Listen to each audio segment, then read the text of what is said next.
Assalamu alaikum viewers and welcome back to my channel Study Law with Bushra.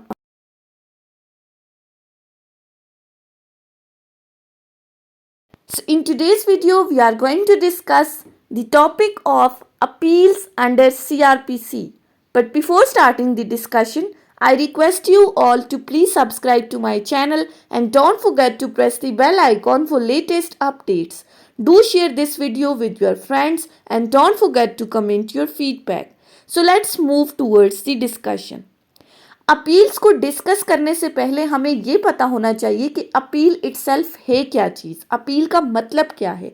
So basically the word appeal means the right of carrying a particular case from N inferior court to a superior court with a view to ascertain whether the judgment is sustainable. Means to say कि अगर आप lower court के दिए हुए फैसले से aggrieved हो तो आप अपने उस फैसले को हायर फोरम पर लेकर जाते हो सिर्फ ये देखने के लिए कि आया ये जजमेंट डिफेंडेबल है या नहीं, ये जजमेंट काबिल तायीद है या नहीं.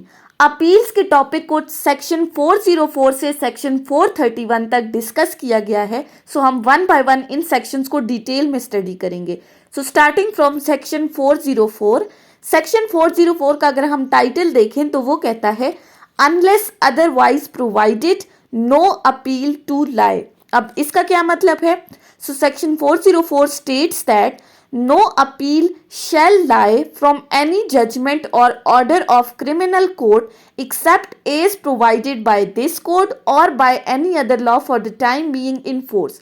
अब शेल का वर्ड यूज हुआ है कि क्रिमिनल कोर्ट के किसी भी ऑर्डर या जजमेंट के अगेंस्ट अपील लाई नहीं कर सकती सवाए उन केसेस में जो इस चैप्टर में बताए गए हैं. यानी कि अब इस सेक्शन से आगे 405 से 431 तक जो सर्कमस्टांसेस बताए गए हैं सिर्फ उन्हीं केसेस में अपील लाई कर सकती है, इसके अलावा किसी भी केस में अपील नहीं हो सकती. अब वो कौन से केसेस हैं? सो सेक्शन 405 की तरफ चलते हैं. सेक्शन 405 का टाइटल कहता है appeal from order rejecting the application for restoration of attached property. अब इसमें कहा गया है कि अगर कोर्ट आपकी किसी प्रॉपर्टी को अटैच कर देती है और आप उसकी रेस्टोरेशन के लिए एप्लीकेशन देते हो, वो एप्लीकेशन अगर रिजेक्ट हो जाती है तो अपील कहाँ जाएगी? So any person whose application under section 89 for delivery of property or proceed of the sale thereof has been rejected by any court may appeal to the court to which the appeal ordinarily lies from the sentences of former court. अब section 87 के अंदर हमने कहा था कि एक बंदे को एब्सकॉन्डर डिक्लेयर कर दिया जाता है जब वो समन्स वारंट के बाद भी कोर्ट में प्रेजेंट नहीं होता. फिर 88 के अंदर कोर्ट उसकी प्रॉपर्टी को अटैच कर देती है, अटैच करने के बाद उसकी प्रॉपर्टी सेल आउट हो जाती है. सो ये सेक्शन कहता है कि अगर कोई बंदा एब्सकॉन्डर डिक्लेयर होने के बाद कोर्ट में आकर एप्लीकेशन दे दे कि मेरी प्रॉपर्टी मुझे वापस कर दी जाए और अगर कोर्ट उसकी इस एप्लीकेशन को जो सेक्शन 89 के अंडर उसने दी है उसको कोर्ट अगर रिजेक्ट कर देती है तो इस रिजेक्शन के बाद वो एग्रीव्ड है इस फैसले से तो वो अपनी अपील लेकर कहाँ पर जाएगा? उस कोर्ट में जिसमें ऑर्डिनरी अपील लाए करती है. यानी कि सेक्शन 9 के अंदर इसकी एप्लीकेशन को किसने रिजेक्ट किया है? सेक्शन 89 के अंदर मैजिस्ट्रेट के पास ये पावर है, एप्लीकेशन उसने रिजेक्ट कर दी है तो मैजिस्ट्रेट के इस फैसले के खिलाफ वो अपील लेकर कहाँ पर जाएगा? सेशन कोर्ट के पास, क्योंकि जनरली जो मैजिस्ट्रेट के पास से फैसलों की अपील जाती है वो हायर फोरम उसके लिए सेशन कोर्ट है. तो ऐसी सूरत में सेक्शन 89 के केस में अगर वो एग्रीव्ड है तो वो अपनी अपील लेकर जाएगा सेशन कोर्ट में. उसके बाद आ जाते हैं सेक्शन 406 के ऊपर. सेक्शन 406 क्या कहता है? Appeal from order requiring the security for keeping the peace और फॉर गुड बिहेवियर. अब इसमें कहा गया है कि अगर कोई कोर्ट आपसे सिक्योरिटी तलब करती है फॉर कीपिंग द पीस और गुड बिहेवियर तो ऐसी सूरत में आप अपील लेकर किसके पास जाओगे? So section 406 states that any person who has been ordered by magistrate under section 118 to give security for keeping the peace or for good behavior may appeal against such order to the court of session.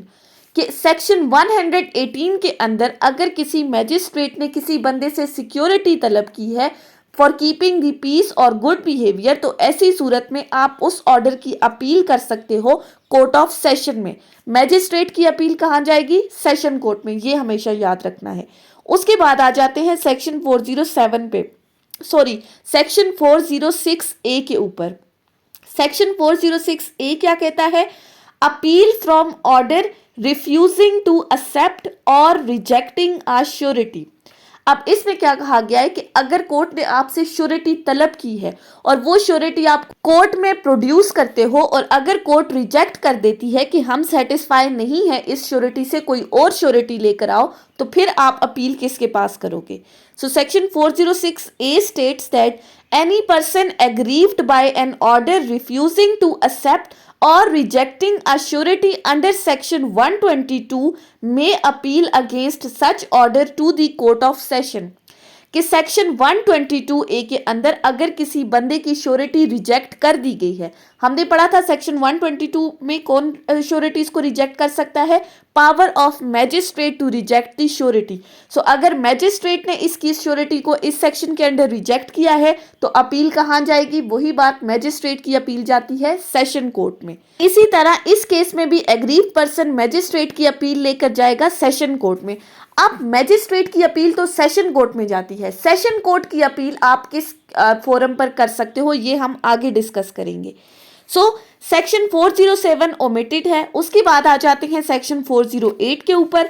Section 408 कहता है appeal from sentence of assistant session जज और judicial magistrate. जब वही बात जो हमने की कि अब सेशन कोर्ट की जो अपील है वो कहाँ जाएगी? So any person convicted on a trial held by an assistant session judge or judicial magistrate, special magistrate or any person sentenced under section 349 may appeal to the court of session। अब इस section में क्या कहा गया है कि अगर किसी बंदे को कन्विक्ट किया गया है और उसका ट्रायल किस किस ने किया है? नंबर 1 असिस्टेंट सेशन जज ने, एडिशनल सेशन जज ने, जुडिशियल मैजिस्ट्रेट ने, स्पेशल मैजिस्ट्रेट ने, या फिर अगर किसी बंदे को सेक्शन 349 के अंदर सजा सुनाई गई है तो वो अपील लेकर जा सकते हैं कोर्ट ऑफ सेशन में। अब सेक्शन 349 क्या है? सेक्शन 349 में कहा गया है कि मैजिस्ट्रेट सेकंड क्लास और थर्ड क्लास एविडेंसेस को सुनने के बाद अगर उसे ये लगता है कि एक्यूज्ड गिल्टी है और उसको डिफरेंट काइंड ऑफ पनिशमेंट मिलनी चाहिए जो कि ये मैजिस्ट्रेट प्रोवाइड नहीं कर सकता, तो ऐसी सूरत में ये मैजिस्ट्रेट अपना केस रेफर कर देता है मैजिस्ट्रेट फर्स्ट क्लास को, जिसको स्पेशली एम्पावर्ड किया गया है इस केस में प्रोविंशियल गवर्नमेंट की तरफ से। सो अगर तो कोई बंदा कन्विक्टेड है सेक्शन 349 के अंडर, एडिशनल सेशन जज, जुडिशियल मैजिस्ट्रेट या स्पेशल मैजिस्ट्रेट ने कोई सेंटेंसेस दी है, तो इन सब की अपील जाएगी कोर्ट ऑफ सेशन में।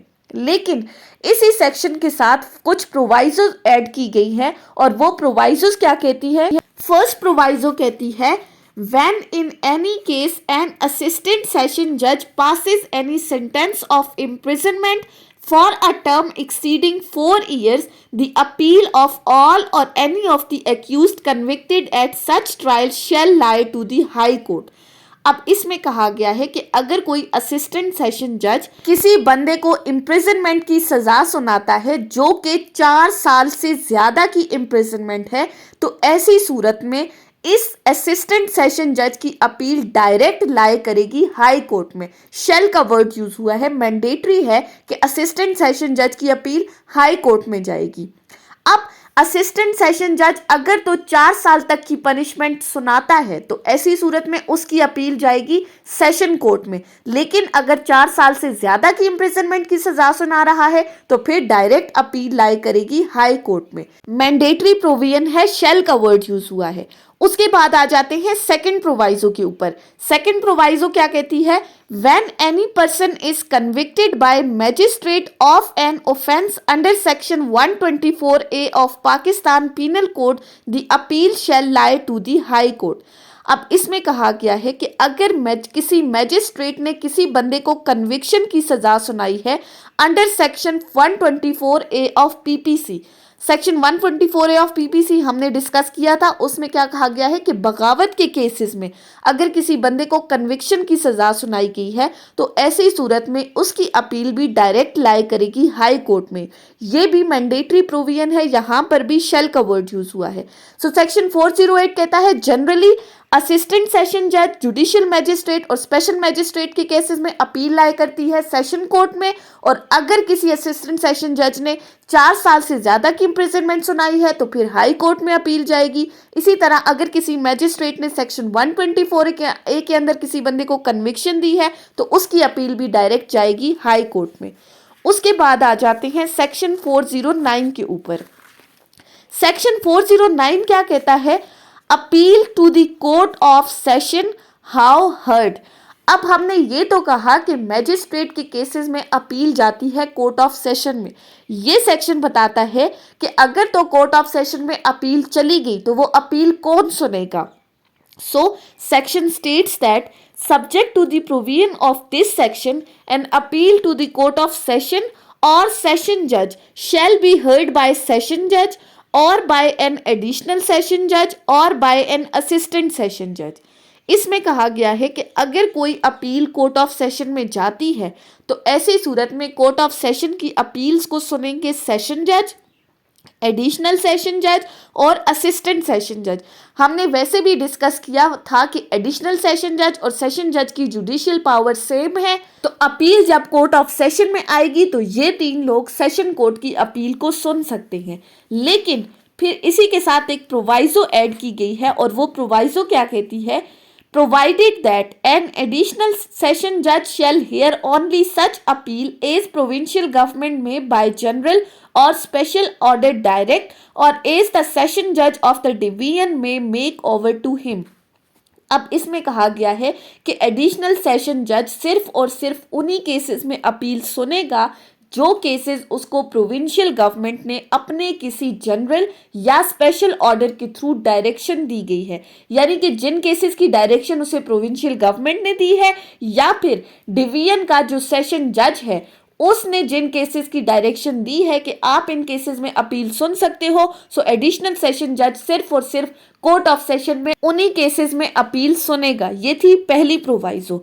सेकंड प्रोवाइजो क्या कहती है? Provided further that no such appeal shall be heard by an assistant session judge unless the appeal is of the person convicted or trial held by magistrate of second class or third class। अब यहाँ पर assistant session जज का बताया गया है कि वो कौन सी अपील सुन सकता है।